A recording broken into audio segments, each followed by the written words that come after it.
Also tonight, North London's other superstar, Ian Wright. Arsenal facing an equally tricky tie at Hartlepool.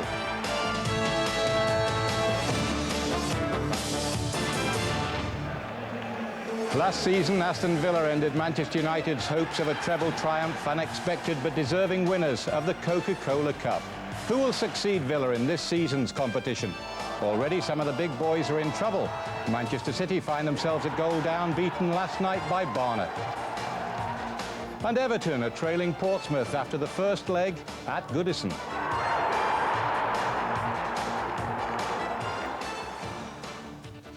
Hello, good evening. This season's Coca-Cola Cup now welcomes in the big names, none of whom can take anything for granted, regardless of an opponent's inferior league status.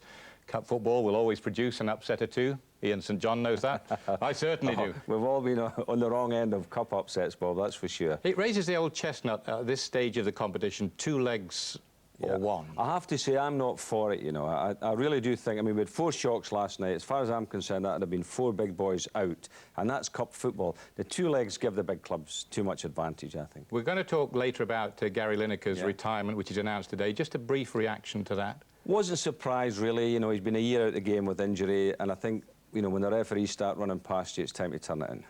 OK, and thank you very much for the moment. Well, first port of call tonight then, Vicarage Road, Watford, where the First Division side take on Gary Lineker's old club, Tottenham Hotspur. After all their summer punishment, Spurs have been given new hope by the arrival of Jurgen Klinsmann especially. But they're also well aware that the Coca-Cola Cup represents their only chance of a Wembley final this season. Your commentary comes from Brian Moore. So George Popescu of Romania is the man who the Ardiles hopes will stabilise the Tottenham defence. It's his first appearance since his move from PSV Eindhoven. Ozzy says he's going to be a sensation.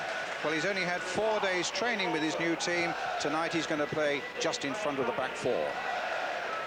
So 2 Romanians, Dumitrescu is the other one, of course, and a German, Klinsmann in the Spurs lineup tonight. Gary Mabbott, a welcome return to the back 4. Calderwood and Nethercott are the 2 to miss out. Also out injured is Nicky Barnby. Mickey Hazard plays.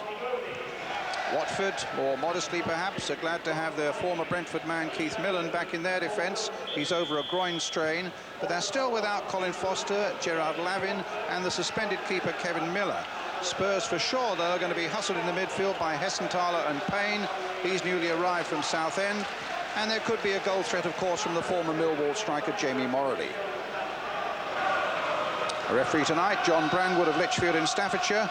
And it's an all-ticket crowd here at Vicarage Road, but none at the Rookery end. There's a 1.6 million stand being built there. That should be ready by next April.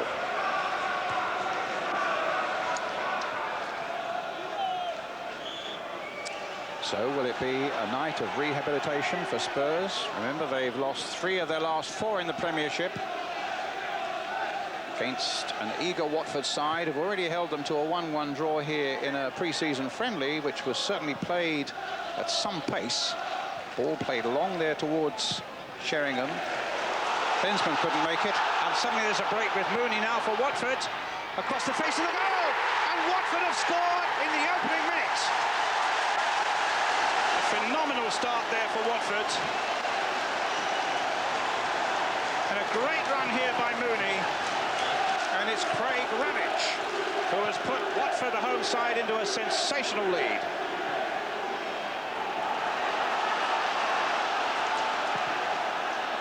Ball hit long towards Morley.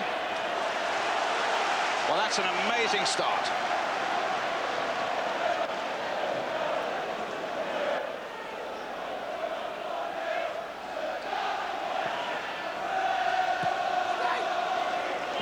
Hazard.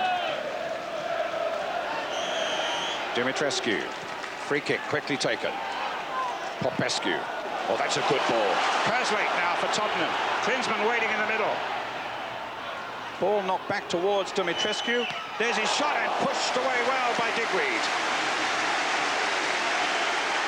A very slick move by Tottenham. A fine ball, in fact, by Popescu out to the right-hand side. Kerslake picking it up. And Dumitrescu's shot knocked away well by goalkeeper Digweed.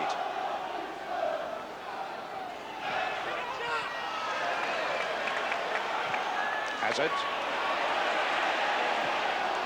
Edinburgh.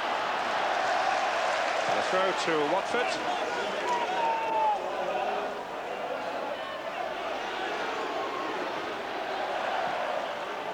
Holdsworth getting that away for Watford. They try to thread the ball through to Klinsmann. A back heel by him. Dumitrescu's in there. Anderton's in there as well. And it's a goal! Darren Anderton makes it 1-1.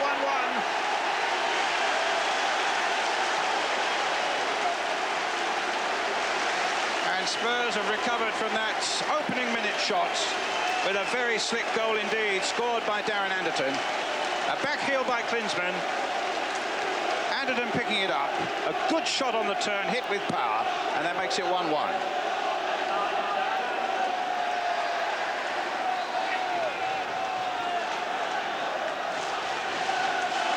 A great turn and a fine shot. Popescu.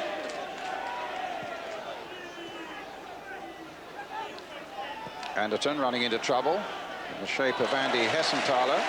But Hazard now taking the short ball from Popescu. Hazard again, playing it for Sheringham. Here's Edinburgh. There's the cross. Oh, Watford getting it into Will's way there. It'll come for Teddy Sheringham again. There's his header. Klinsmann looked for a moment for the overhead. And Watford get it away in the shape of Gary Porter on the far side.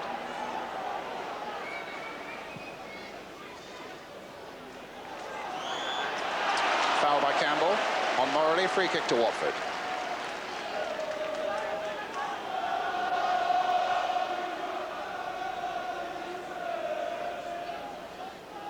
Millen is up.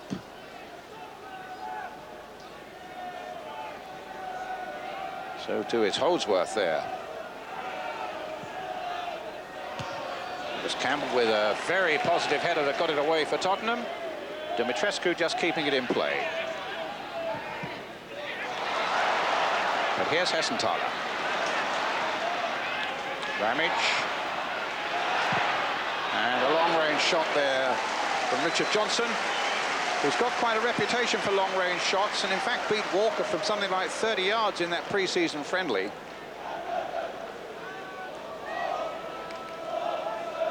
But way off the target there. Edinburgh's throw for Tottenham. Teddy Sheringham. Edinburgh playing it in. Anderton again on the far side. It almost fell for Klinsmann. In the end, it was Johnson just tucking it away to Mooney.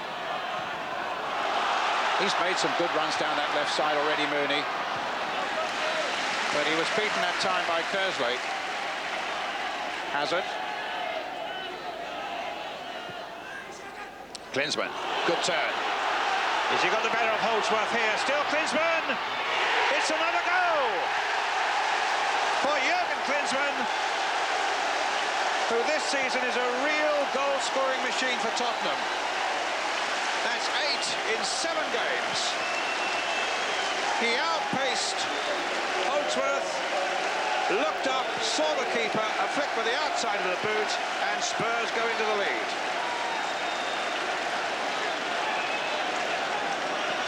A great bit of finishing by Jurgen Klinsmann. And Spurs lead by 2-1. And certainly the crisis of the first minute now seems to be behind them. Hessenthaler. Campbell there quickly for Tottenham. Ramage. Finds Mooney. Finds Porter.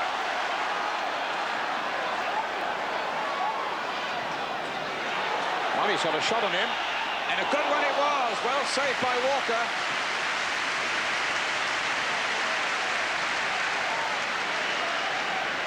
Just curling it around that last defender, but Walker covering it well.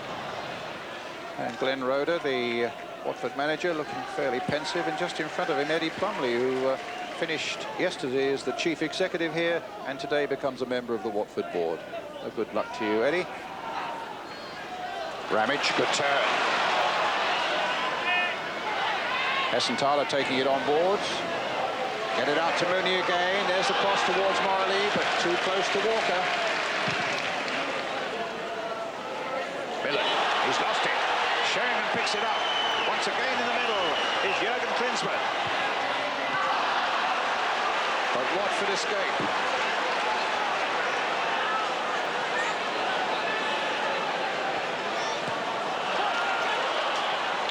Popescu just poking the ball through to Mabbott.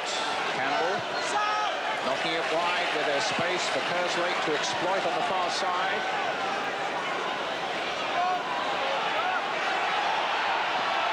And across towards Klinsmann. A great header. Applause from his manager.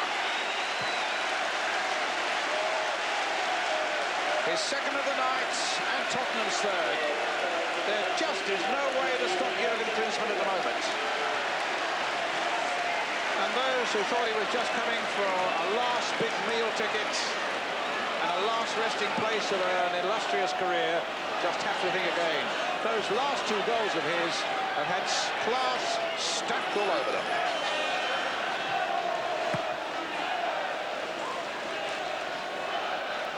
But here's Mooney. No foul.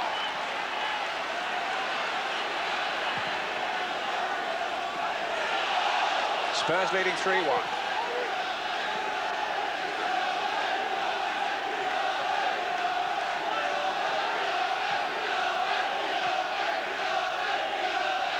Back it goes to Walker. Knocked forward. Klinsmann with the header. Dumitrescu. Forward to Klinsmann again. Certainly got a liking for Vicarage Road, this German number 18. He scored in the pre-season friendly for Spurs. And two fine goals here tonight.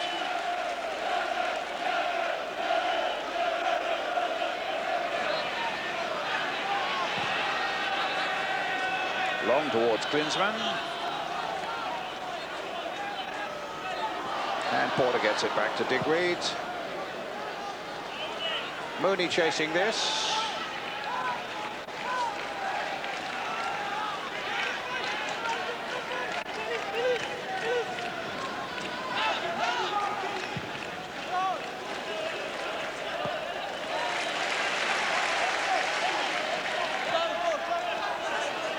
Anderton. And again, some good play by Dumitrescu. Darren Anderton, a little touch now for Sheringham. For Anderton again, over the top. That was a great chance to make it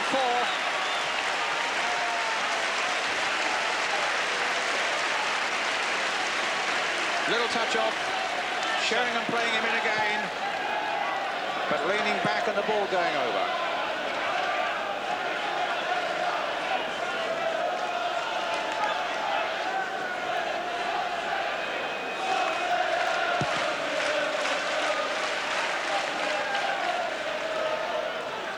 Ramage, Hessenthaler. Payne just knocking it through again towards Ramage. Campbell there. Ooh, and it might come for Watford again. Might still come for them. Pushed away that time. Hessenthaler shot by Walker.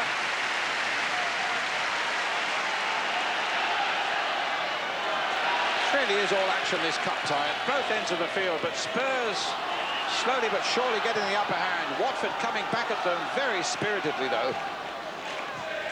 Mooney. Porter.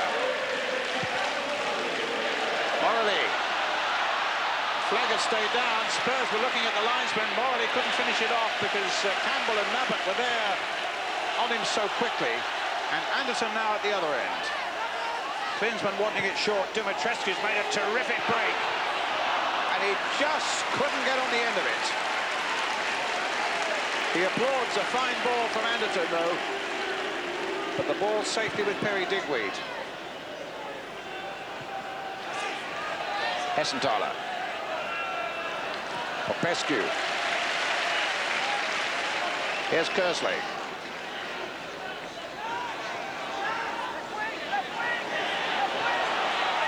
Finding Sheringham, trying to get Kerslake in. The full-back shot, though, covered by Digweed. There wasn't enough power in it. But it was still a terrific run by the number 22, David Kerslake.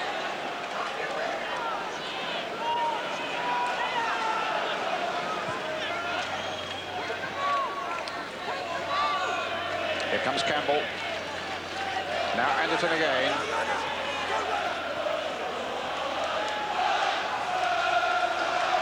Hessenthaler chasing. Edinburgh. Klinsmann a turn. Might have get it onto the right foot, but very un-Klinsmann-like. Doesn't even go for the goal kick. It's a throw to Watford.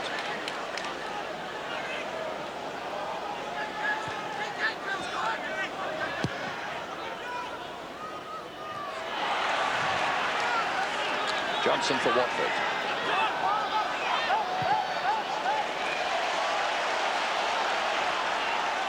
Darren Baisley.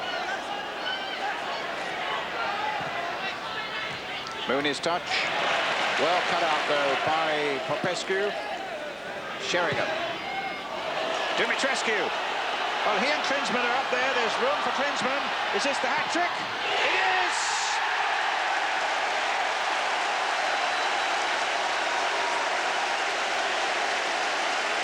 Which tops off a magnificent first half for Tottenham. And a quite brilliant one for their German striker, Jürgen Klinsmann. Good work by Dumitrescu.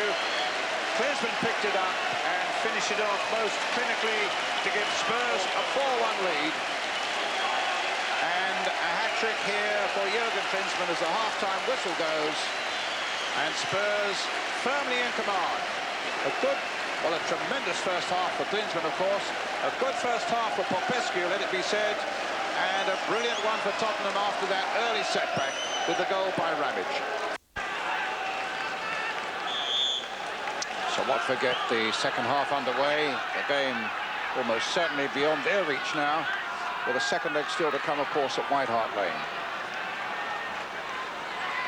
Edinburgh getting it long. Holdsworth getting it forward to Johnson. Ramage playing it in. Anderton.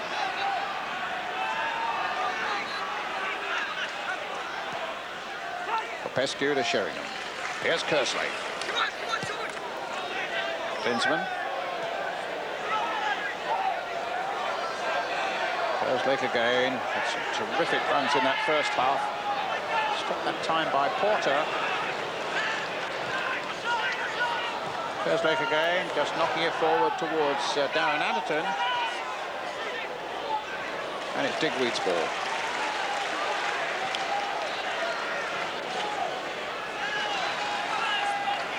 Porter. Anderton. Popescu. Sheringham. Given away again. Hessenthaler. Hessenthaler again. Mooney onto the left foot. A good shot! Striking the crossbar. Some excellent play by Hessenthaler leading up to that. Mooney again.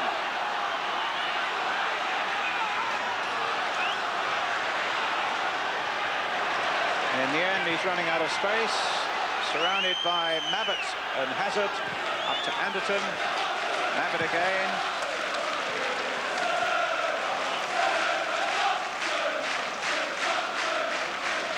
Mooney's shot, beating Walker, but not the crossbar. Just for the moment, you get the impression that Tottenham's appetite has been satisfied to that excellent first half of theirs with a 4-1 lead. Here at Watford again with Darren Baisley. Mooney chasing. A little trip there with Campbell. The flag has stayed down. A chance for Mooney. It's the second now for Watford.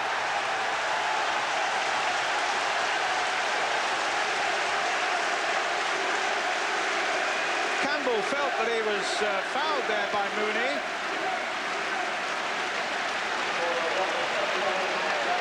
But Mooney went on. The flag stayed down. There was no whistle from the referee. Mooney finishes it off.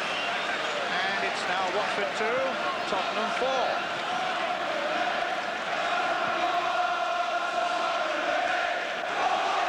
Good finish.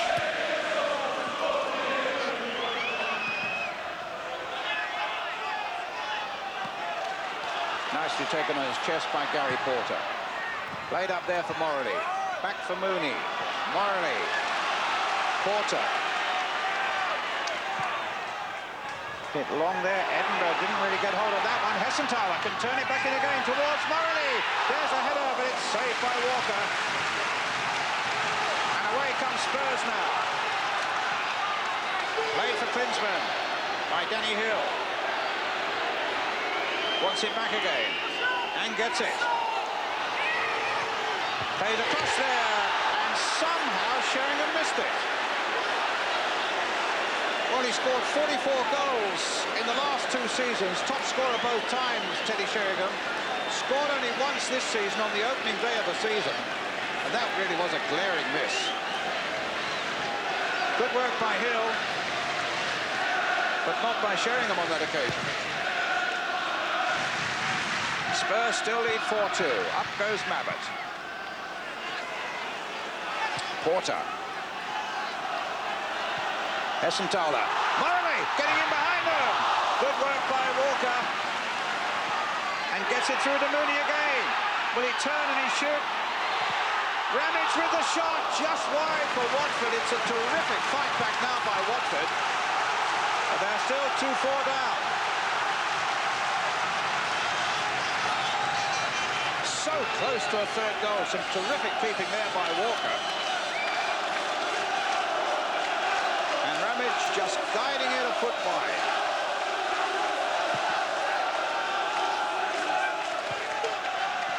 So maybe there's still work for Spurs to do. Popescu. Hill. It'll fall for Anderton. And now for Klinsmann. And even he can miss them.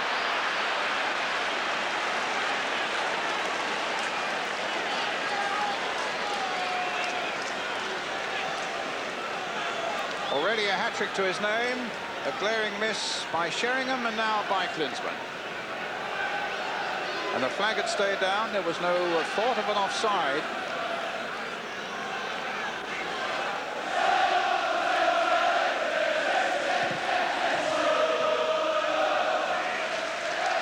Popescu's header. Hessenthaler. Ricochets to Klinsmann. Dimitrescu. Anderton. Great save by Digweed. Fantastic action here at Watford tonight. With both goals in constant danger. Dimitrescu playing that in beautifully for the run of Anderton, and some good work by the keeper. Porter. Knocked down by Kersley. Sheringham.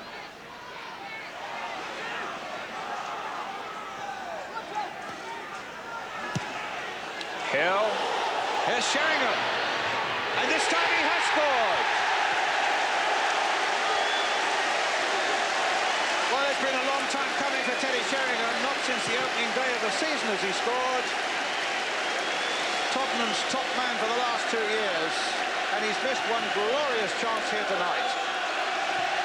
But now he's made one count, and Spurs go 5-2 ahead.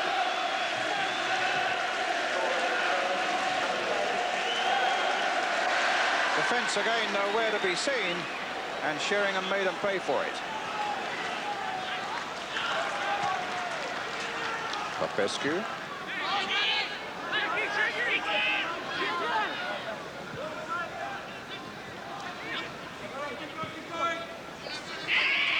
Edinburgh. Dimitrescu. Flick to his countryman. Popescu. Hits it long there for Kersley. Kept that in really well. Teddy Sheringham. Popescu. Edinburgh. Anderton. The top of the Watford crossbar.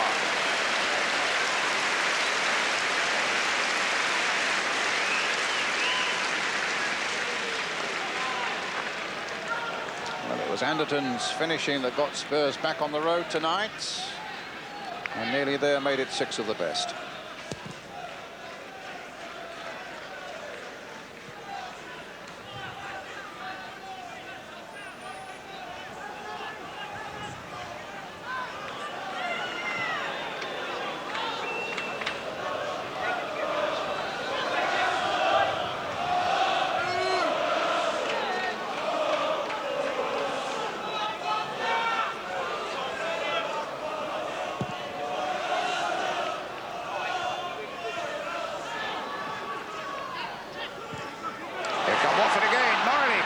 first. There might be a chance for Murray. He's brought down. That's a penalty.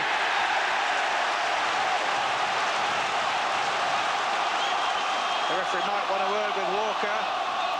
The Watford fans are saying off, but I'm glad he hasn't done that. But it was a good darting run there by Morley. And as Walker came out, he took him pretty badly, to be honest with you. And it's Gary Porter with a penalty. Saved by Walker. Well, we've just about had everything now. 7 goals, a lot of chances, and now a missed penalty, and now a corner for Watford.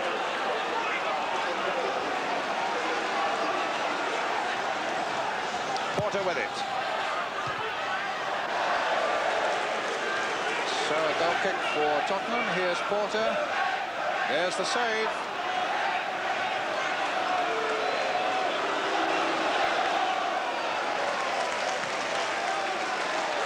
It's with Anderton.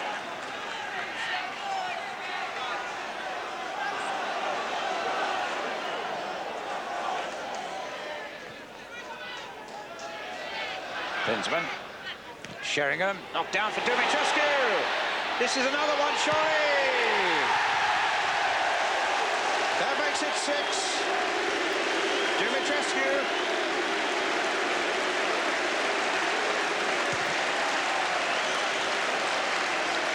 Klinsmann's ball flicked on.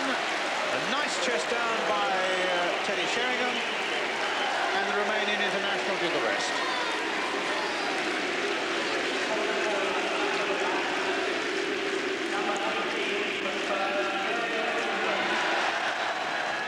Well, that is the man of the match, Jurgen Klinsmann, with his hat-trick.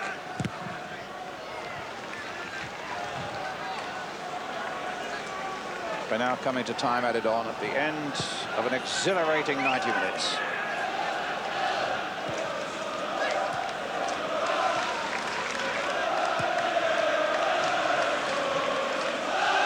Howells gets it away, the substitute on for Edinburgh. Mooney. Hesselthaler. Payne. And now Johnson. Flicked on by him. Hesselthaler with a chance here for Watford, maybe. That's another one. That makes it 3 for Watford, 6 for Tottenham. Well, it was Hesselthaler who got the ball in. Whether it took a little deflection here because the angle was such an acute one. Possibly it was Morley who finally pushed it over the line. But he goes round Walker. And in fact, it was probably an own goal by Gary Mabbott. Anderton chasing, but Digweed will get there first.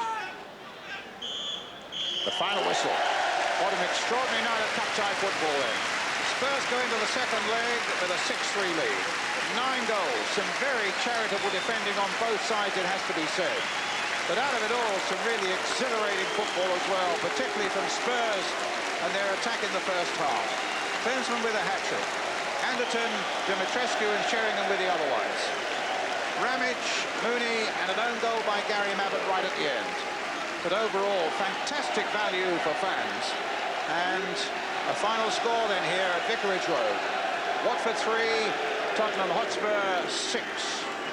Something that Jurgen mentioned there, because tonight we've learned that Tottenham have launched a bid against their FA Cup ban, against their £1.5 million, against their 6 points, but it's going to arbitration. That's right, non-football people as well, you know, lawyers and legal people. And, you know, I get the feeling that I think, you know, it might go well for them. I think maybe they can get reinstated in the FA Cup. A lot of people in the country would like to see it because they look to be a really good bet as a cup side. Well, I mean, they're playing such wonderful football. I mean, that was a classic game tonight, wasn't it? You know, and I think the new players, Popescu was terrific. I thought in midfield, Dumitrescu was like outstanding. But Klinsmann really is a bit special. I said to you, didn't I, what a buy, what a star. And I mean, you can only admire this. You particularly as a striker. Well, I think the whole country now are delighted at this fella who wasn't the most popular player. Let's face it. But look at that. He lets the ball run past him without even touching it. Now, that's a great skill. That. Trevor Brooken used to do that, by the way. I thought, you know, that was one of Trevor's little tricks. And brilliant. But here you go, the header. Redirects it into the far corner.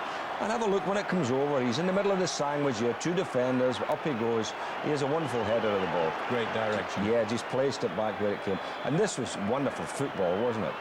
By the 2 foreign players. I mean, Dumitrescu's little back heel to him. Watch this. I mean, this is a classic. And there you are. We'll see a left foot. So he hit the first one that he's right, header for the second, and a left foot there for the third.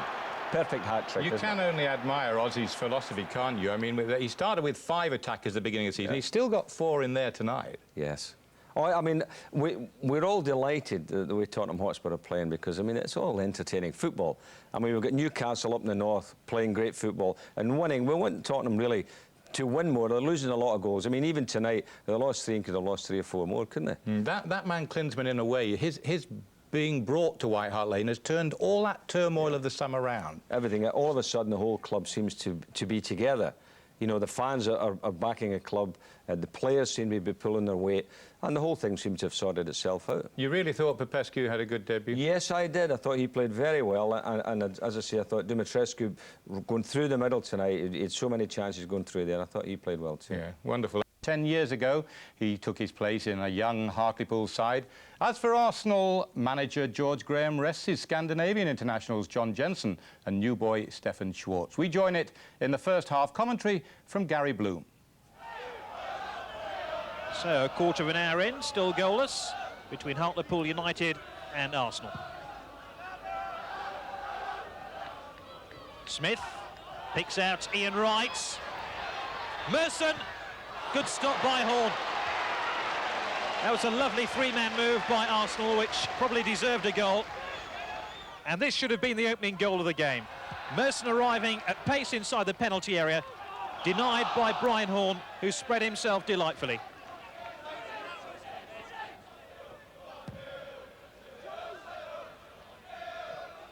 Thompson gives chase, Linegan's there.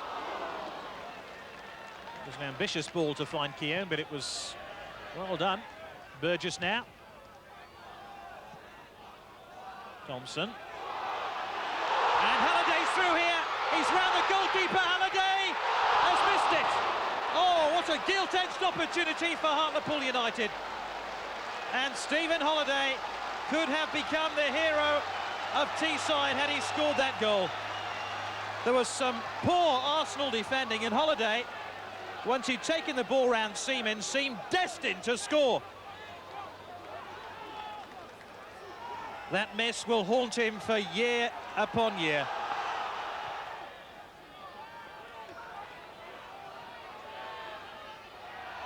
Ian Wright. He's won another free kick. I think Arsenal will feel they could well be stung into action here. They've had a real let-off with that miss by Stephen Halliday. Can they make Hartlepool United pay for that miss? Yes, they can. And it's the captain, Tony Adams, who heads Arsenal into a 1-goal lead after 32 minutes of the first half. Merson took the free kick, and Adams, who scored his first goal of the season on Sunday at home to Newcastle, gives Arsenal the lead. Merson. Dixon. Merson again, always an option. Parlat.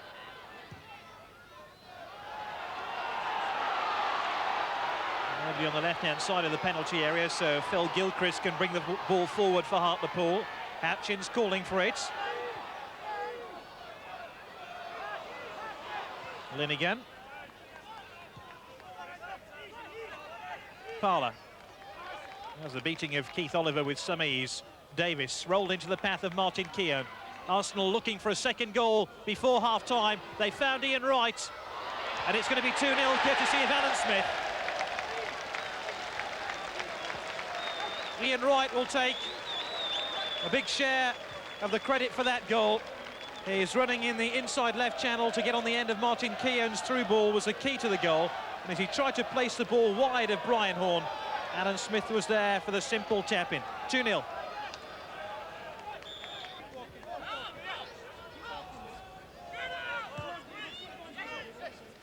Walsh. Holiday.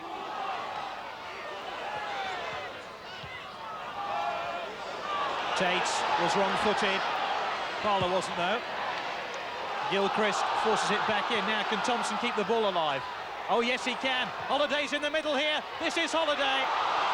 Tate! Might come down to Lynch. The attack's not over yet for Hartlepool United. Oliver. Burgess now. Hartlepool have just lost their momentum for the time being. Gilchrist drives it back into the danger zone. Well, Arsenal have had another let-off here. Holiday had that very presentable chance with a header, and Tate must have thought he'd scored then.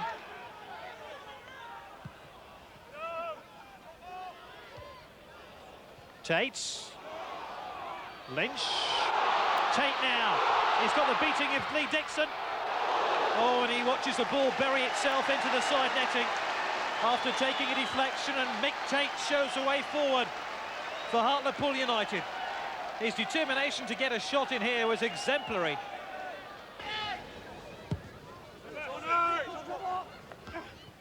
Adams. Lynch. Tate now for Hartlepool. It's a good ball picking out Alan Walsh. Lynch. Suspicion of handball against Paul Davis. And there was tremendous vocal appeal by the home fans for a free kick. Merson's picked it up for Arsenal. Has support from McGoldrick. Away by Burgess as far as Paul Davis. And right through here, he's round the back and tucks it away. Lovely finishing by Ian Wright. And his salute to the Arsenal fans sums up a very incisive Arsenal raid. Davis won the ball, and look how Wright stole in behind Burgess and tucked the ball wide of Brian Horn to give Arsenal a 3-goal lead.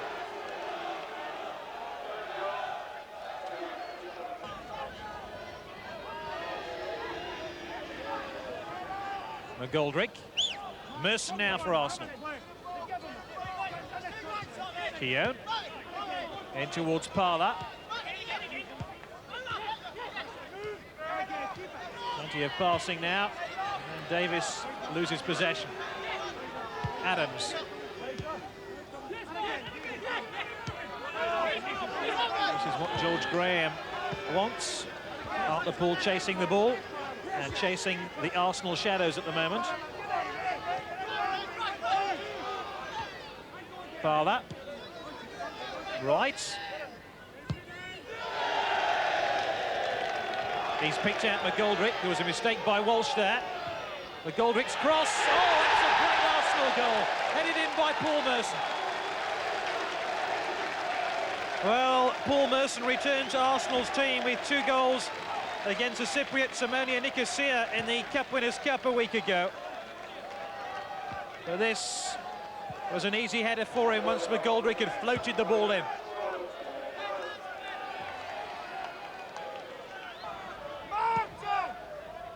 Linnigan couldn't pick out Merson, who was down the centre forwards channel then.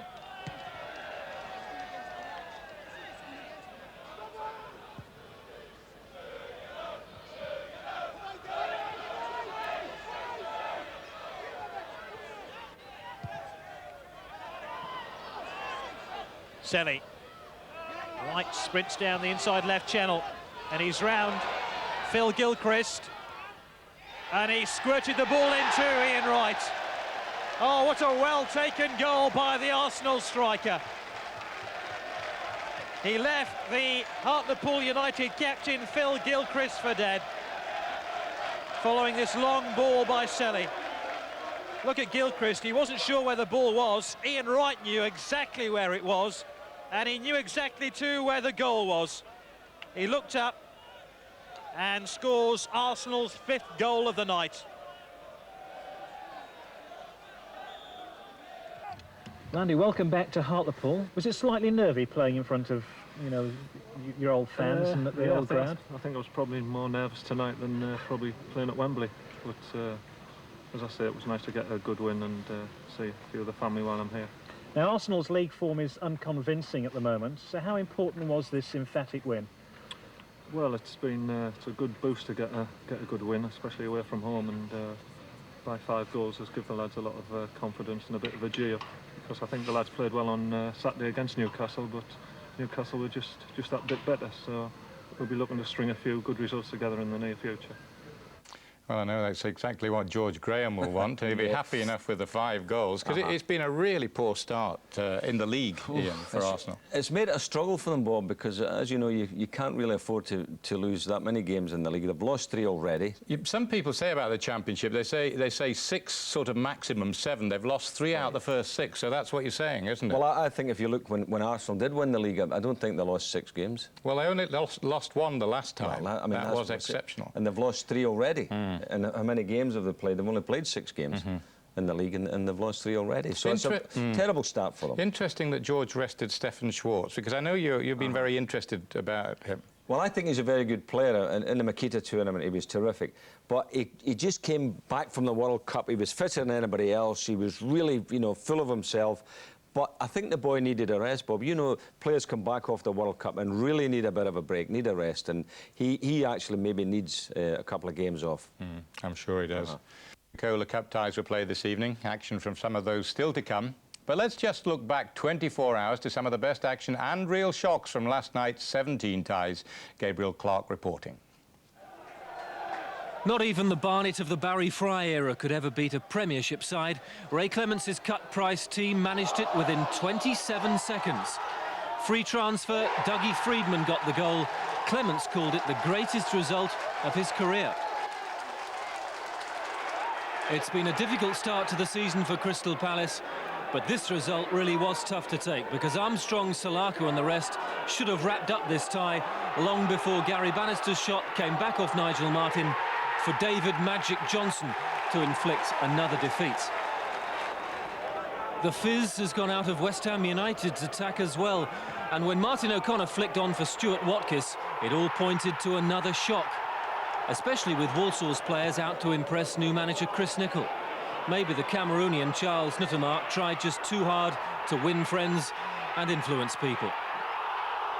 But West Ham were only too grateful for their first away goal of the season. They never threatened to build on it, though, and it was a sign of the problems Walsall were posing that even Steve Potts was panicked into a second and decisive own goal. After 4 straight defeats, Fulham's win was one of the gutsiest performances of the night. Kevin Moore headed them in front, and it didn't look like they'd have to dig deep until 20 minutes from the end.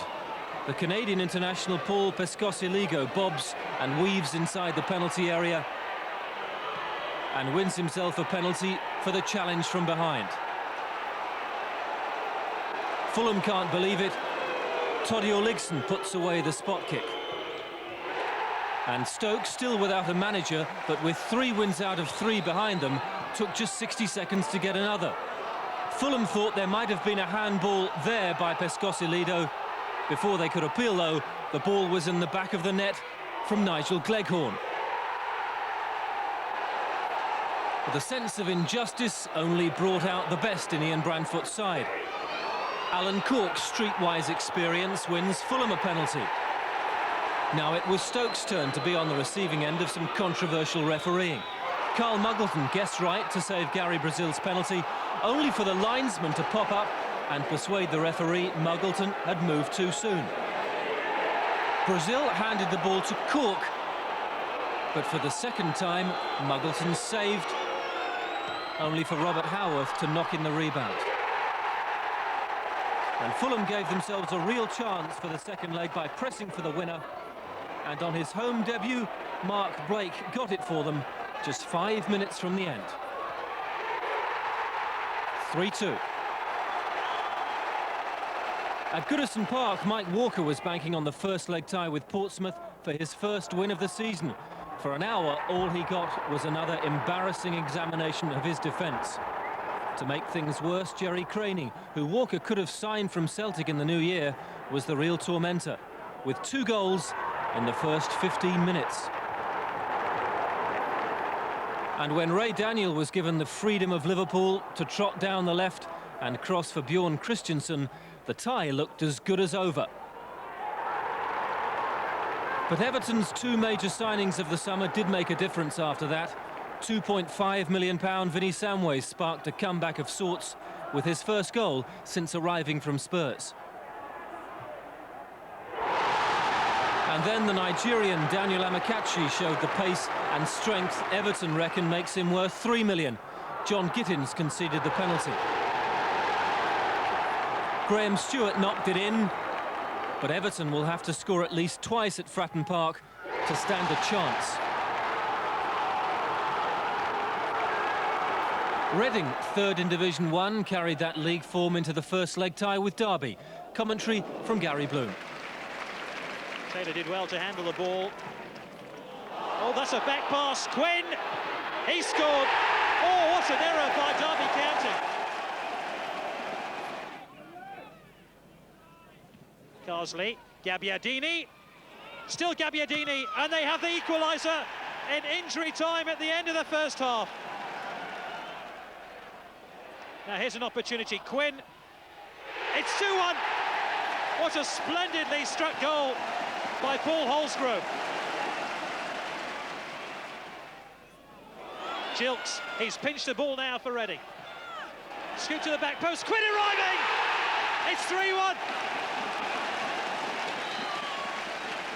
Brentford could still cause a shock. They overcame Jed Brannan's soft goal inside 7 minutes to really test Tranmere, who'd won all 4 of their league games at Prenton Park rather more convincingly. Just 2,500 were at Selhurst Park, but Wimbledon still managed to lift themselves and probably do enough to make the third round. Kelvin Davis saved from Dean Holdsworth, but not from Marcus Gale. And then Mick Harford, brilliant since he arrived, according to Joe Kinnear, hooked in the second. Wimbledon aim to improve on the quarter-final round they reached last year. It was the longest and some reckoned the toughest trip for a Premiership side, but Queen's Park Rangers were comfortable enough at third division Carlisle, who huffed and puffed but never really looked like matching Les Ferdinand's clinical header.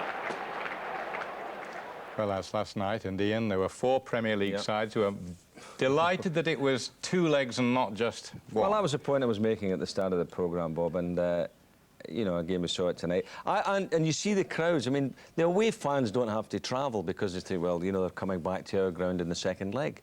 So the small gates, lack of atmosphere, and I think, as I said, the big clubs always feel they've got a chance. But maybe West Ham, Manchester City and Palace feel they can win it. But Everton have got to go down to Pompey, and that's not an easy one, is it? What is Mike Walker going to do? It goes from bad to worse for everybody at Goodison. Well, I live on Merseyside, and I have to tell you, I mean, Everton fans are not too happy about the way things are going there. I mean, he has spent some money. They tried to get Muller to come over, and Muller wanted fortunes, didn't want to pay tax. I mean, nobody pays tax in Liverpool, you know, but he didn't want to pay tax and went back home. He's trying to strengthen the squad, but he certainly needs defenders as well as forwards. Hello again. We've already seen some typical cup tie cut and thrust. More now as Gabriel Clark rounds up some of tonight's other Coca-Cola second round first leg matches. Well, Manchester United included 8 reserves at Port Vale. Hugh Johns is the commentator. Kent will take this corner.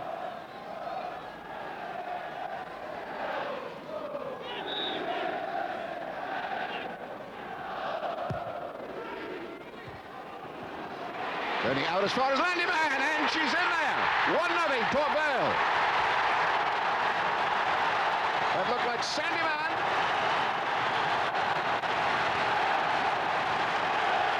No, indeed it. It took a deflection on its way in. So let's see. That's Sandyman. And it was Glover's goal.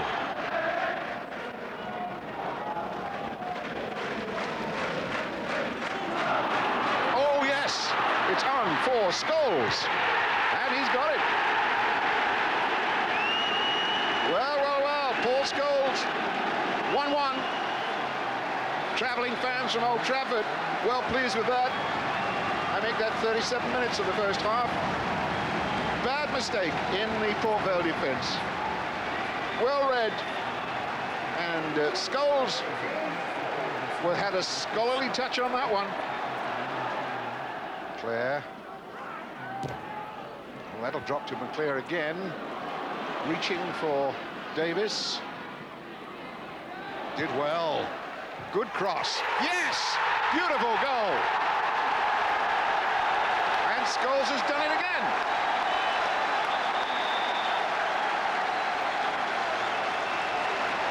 Wow, what a night for young Paul Scholes. His debut, the 19-year-old, and it's all down to that super cross ball from Simon Davis. But didn't he head that well? Beautiful goal. 2-1 United. Well, at St James's Park, Newcastle were expecting to make it 8 wins out of 8 in all competitions. Commentary from Roger Thames. A little bit of room there for Redfern. What a goal! Barnsley take the lead. Neil Redfern, a super strike.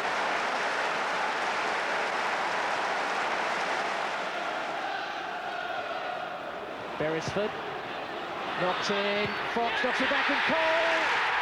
And normal service is resumed.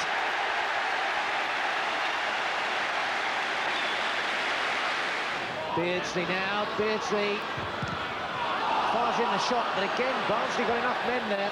Howie won possession back then. Still Newcastle pressing forward. Watson has to deliver the cross, and Fox is there. 2-1. Rule Fox. That's relief. And all First Division ties saw Charlton carry on where they left off against Swindon in the league last Saturday. They won 1-0 then, and on the hour they were in front once more as Gary Nelson danced around Fraser Digby. But it was a goal matched in quality soon after by Keith Scott. Charlton spent most of the evening dealing adequately with Jan Fjørtoft, but when Scott turned and shot all in one smooth movement, goalkeeper Andy Pedersen didn't stand a chance. Even so, the onus was still on Swindon to go for the winner, and that forward commitment caught them out badly in the final 10 minutes. They couldn't contain the tenacious Nelson, who might want to claim the goal, but it went in off a Swindon player. If that was the sucker punch, Swindon's chances of getting to the third round suffered a real knockout blow 5 minutes from the end, as David White brilliantly shot in his 7th of the season. It's Charlton's 3rd win in 4. Sunderland went to the New Den unbeaten in the league, but the durability that served them so well in Division 1 went missing for the first half an hour at Millwall. Mark Kennedy's flick gave John Goodman the chance for the first. And Tony Norman in the Sunderland goal had even less chance with Millwall's second. Kennedy is a talent Mick McCarthy rates up there with the very best, and that's why. And Millwall, who hadn't won for 6 games, really should have stretched away into the distance by half-time. 4 minutes later, Gary Bennett is penalised for handball. But Alex Ray's penalty kick is too close to Tony Norman. And after that, the balance of the tie shifted. 10 minutes into the second half, Don Goodman, who'd failed in front of goal several times himself, did rather better as goal provider, and Craig Russell made it 2-1. That's the way it finished, but only because the Millwall goalkeeper Casey Keller sacrificed himself 7 minutes from the end. Phil Gray is clean through, but Keller did the professional thing. It infuriated Sunderland, and Keller knew the referee had no alternative. He's now likely to miss the second leg. Bournemouth arrived in West London, bottom of Division 2, and without 5 first-team players. But the rout Stamford Bridge expected never arrived. David Rocastle's volley was the high point on one of those evenings when the outsiders scrapped and eventually frustrated. So much so that the Chelsea number 7, John Spencer, was lucky to still be on the field at the end after triggering off the sort of scenes rather out of keeping with the Glenn Hoddle regime.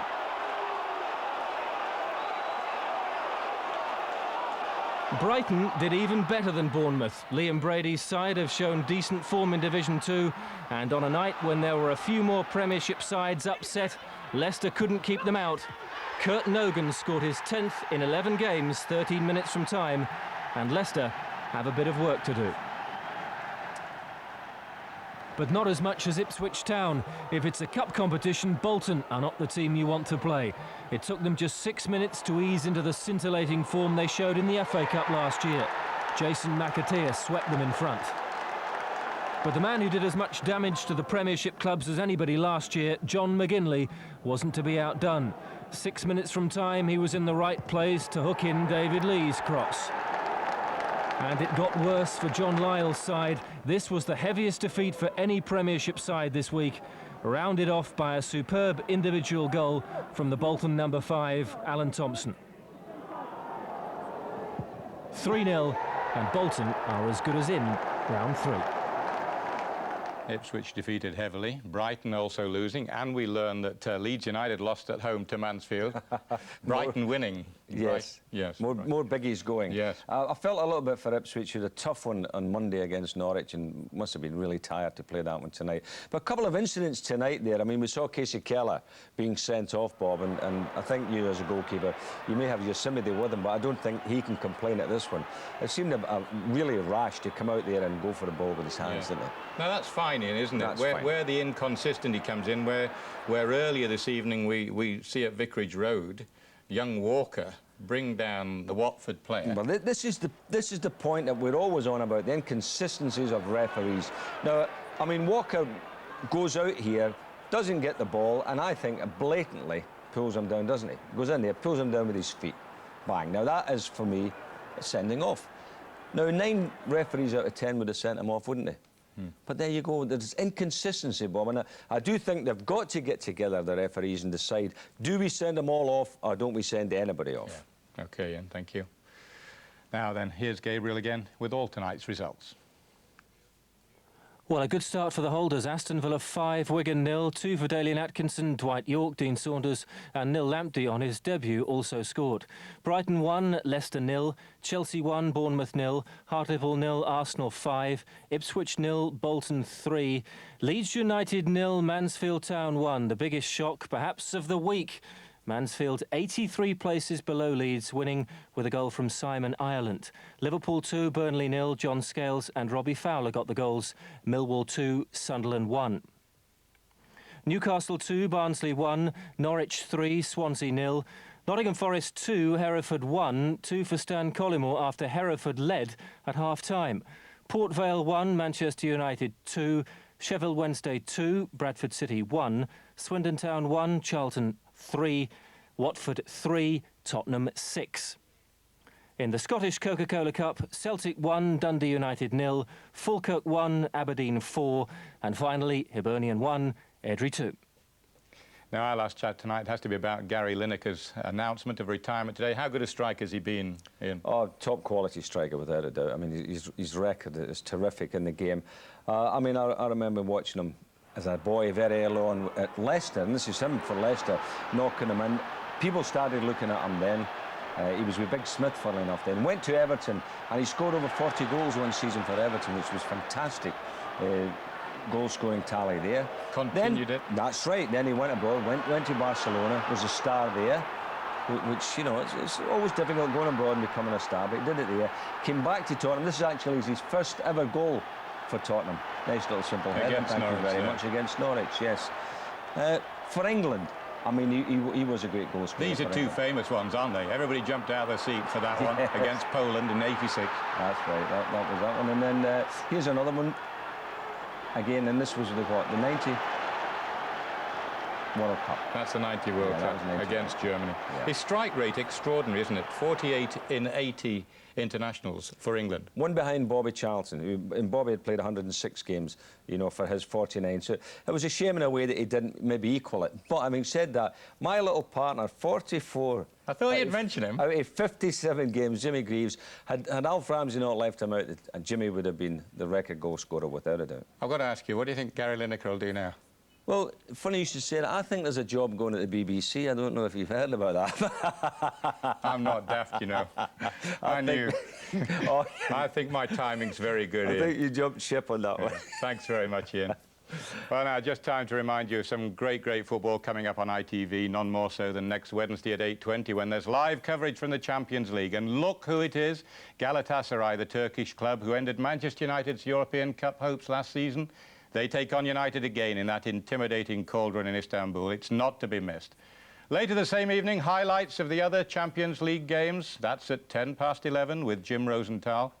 The following evening at 8 o'clock, a Carlton Sports Special brings you live coverage of Arsenal's Cup Winners' Cup second leg tie against Ammonia Nicosia, plus highlights of the Aston Villa Inter Milan UEFA Cup tie. Villa, of course, one down from the first leg. Before all that, this Saturday at 1:10, there's a Champions League special previewing next week's games, and on Monday night, every goal from the Ensley League in Ensley League Extra.